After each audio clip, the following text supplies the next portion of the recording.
Dear students of Honors Part 3, how are you doing? Today I will dwell on two aspects of sociolinguistics.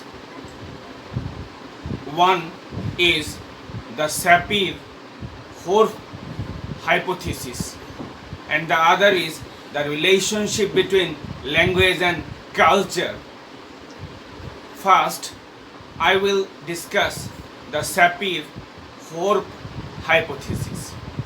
The Sapir-Whorf hypothesis is developed by two American linguists, Edward Sapir and his student Benjamin Lee Whorf, in the 1930s.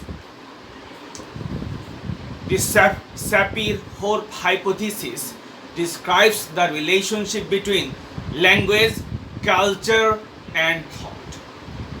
The core idea of the hypothesis is that man's language molds his perception of reality.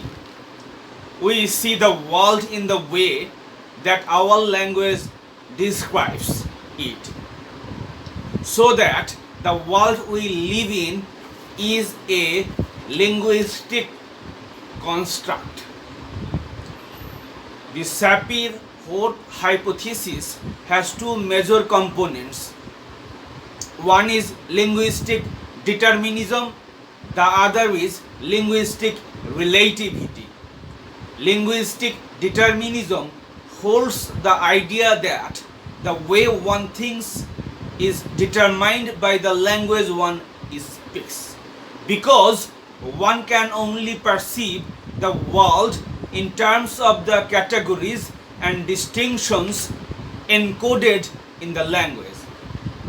The linguistic relativity means that the structure of a language affects its speaker's world view or cognition, and thus people's perceptions are relative to their spoken language. Since the formulation of the hypothesis, discussions and debates have never been ended. Many linguists and philosophers are against the linguistic determinism. They argue if language determines thought, totally, and if there is no thought without language, speakers of different languages will never understand each other. Nonetheless, the weak version of the hypothesis is now widely accepted that language does have, in some extremely limited way, influence on our thinking and behavior. Evidence is easy to be found. A much quoted example used to support this view is based on the number of words the Eskimos have for what in English is described as snow. When you as English speaker look at wintry scenes, you may see a single white entity called snow. The Eskimo, viewing similar scenes, may see a large number of different entities, and he does so, it is claimed, because his language allows him to categorize what he sees differently from the English speaker.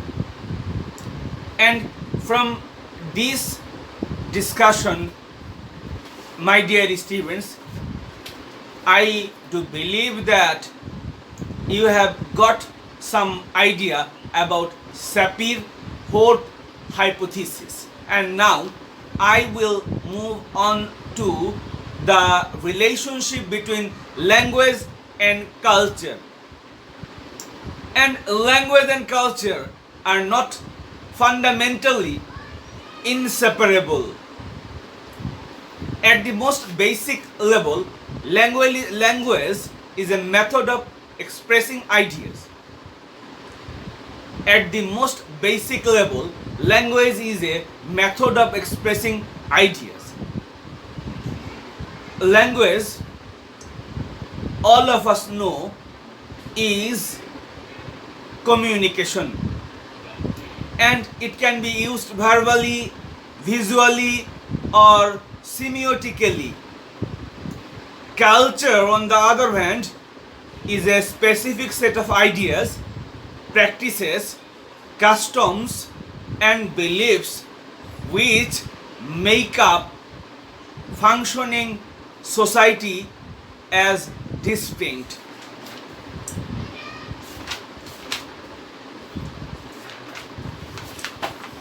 A culture must have at least one language which it uses as a distinct medium of communication to convey its defining ideas, customs, beliefs, and others from one member of the culture to another member. Cultures can develop multiple languages, or culture can even borrow languages from other cultures to use. Not all such languages are co-equal in the culture.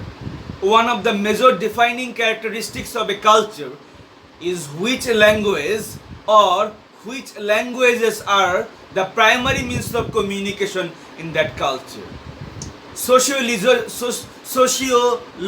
and anthropologists draw lines between similar cultures heavily based on the prevalent language uses. Linguistic variation is tied very much to the existence of different cultures. This view has been influenced by the work of anthropologists who tend to treat language as one element among others, such as beliefs within the definition of culture as socially acquired knowledge. Language, on the other hand, can be developed or can be evolved apart from its originating culture. Certain language has a scope for cross-cultural adaptations and communication and may not actually be part of any culture. Additionally, many languages are used by different cultures, and that is, the same language can be used in many different cultures. Language is heavily influenced by culture. As culture come up with new ideas, they develop language components to express those ideas. The reverse is also true.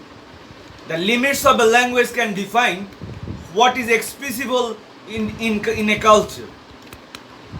That is, the limits of a language can prevent certain concepts from being part of a culture. And to sum up, languages are not solely defined by their developing culture. Most modern languages are amalgamation of other prior and current languages. That is, most languages borrow words and phrases. In other words, most languages loan words and phrases from other existing languages to describe new ideas and concepts. The English language is a stellar example of a thief language because English borrowed heavily from Spanish, Latin, Italian, and Greek. And by some accounts, over 60% of the English language is of foreign origin. That is, those words were originally imported from other languages. Conversely, English is currently the world's largest tonal language, with vast quantities of English words and phrases being imported directly into virtually all the major languages of the world. So, my dear students, from my discussion on language and culture, you have come to understand that language and culture are related to each other, and culture influence language, and similarly language influence culture. And by by by wishing you happiness, good luck and safety, I would like to end my today's discussion. Thank you very much, my dear students, for watching and listening